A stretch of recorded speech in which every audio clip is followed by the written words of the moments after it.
Yo, what's going on? Want to talk about Peyton Talbott? So if you know me, you know my top three favorites of right now for MMA fighters. You got Tony Ferguson, you got Kevin Holland, the newly addition, most recent, Peyton Talbott. But if you were to watch last week's card, you would probably know why I'm feeling the way I'm feeling now. Tapped! Just like that, Near to Ritter submits Kevin Holland.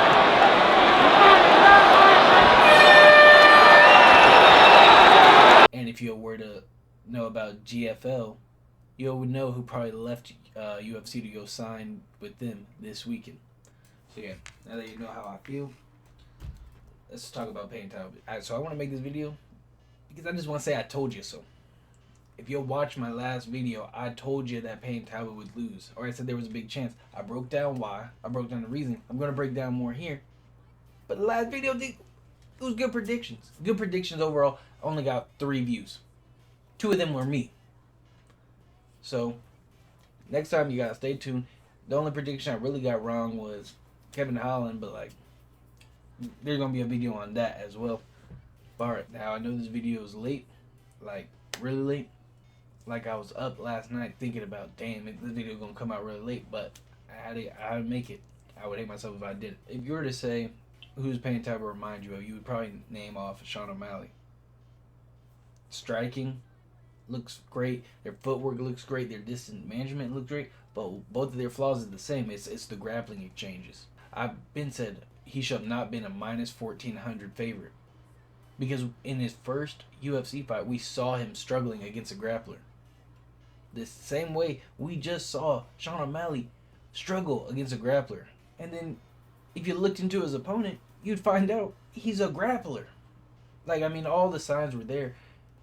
People got too hyped up because of his last performance. And I immediately called. But I told you that this was a big chance of happening. And there were signs of it from what I saw. I was just speaking off of what I saw, and that was, his first fight. Then his focus into his YouTube channel. He's really trying to go in his creative direction. And he even mentioned that he's not spending as much time training as he should. I'm sure he's training twice a day. I'm over here working long hours, not training as much as I should, but it's not going to matter. He was looking over this guy. And then not to mention, where was he a couple months before his fight? He was in Mexico. Mexico is not known for wrestling. If you were to name some Mexican wrestlers or Mexican UFC fighters, you're going to name Brandon Moreno. Yeah, has good grappling, but mainly known for his strikes. Yair, strikes. Alexis Grasso, boxer. Irene Adalena, boxer. Yeah, you might name Henry Cejudo. You might name Flavio Hernandez, but those are Mexican Americans. Those are Mexicans that live in America. The ones that live in Mexico, born in Mexico, and stay in Mexico, they are not known for their wrestling because Mexico does not teach wrestling like that. So why, when Peyton Talbot knew that he was going to have an opponent like he did, why was he in Mexico? That was the biggest question that every single person should have been asking. Because he's not training grappling there.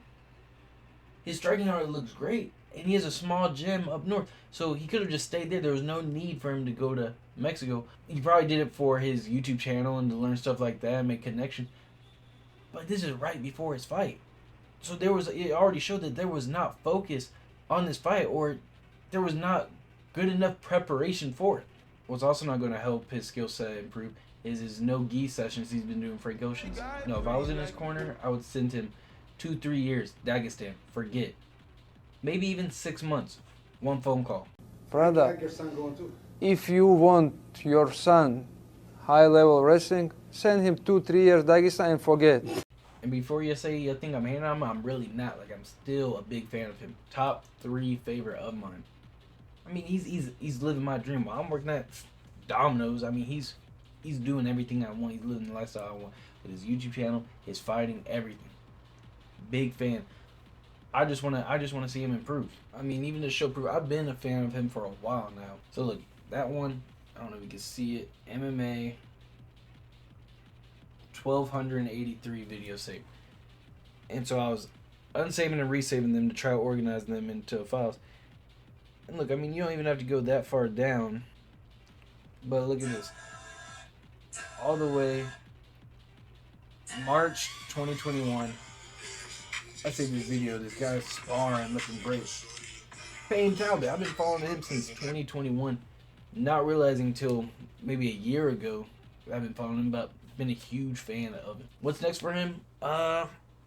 Before that performance, I thought, oh, you know what? Give him a ranked fighter next. No, you gotta keep feeding him some cans.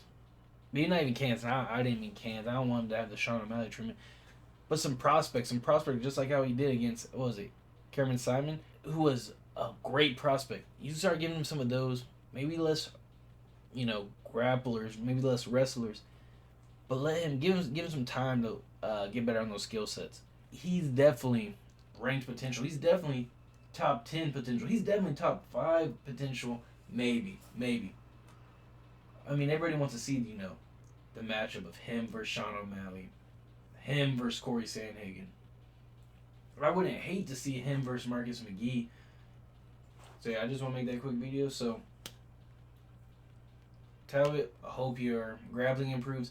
Also hope you release your playlist, and you need to stop gatekeeping all these artists. To the viewers, I hope you guys start watching my prediction videos more, because, I mean, I'm getting them right. So you might as well, just watch and then take what you want from it and then make your bets on your own. But hey, I appreciate you blowing up the first video. Last time I looked, it was like 20 views. And then I recently looked a little bit after that, and boom, I'm hitting over 120. So I really appreciate that. Hope to grow with you. You'll comment down what you want to see next. All right, appreciate it. Peace.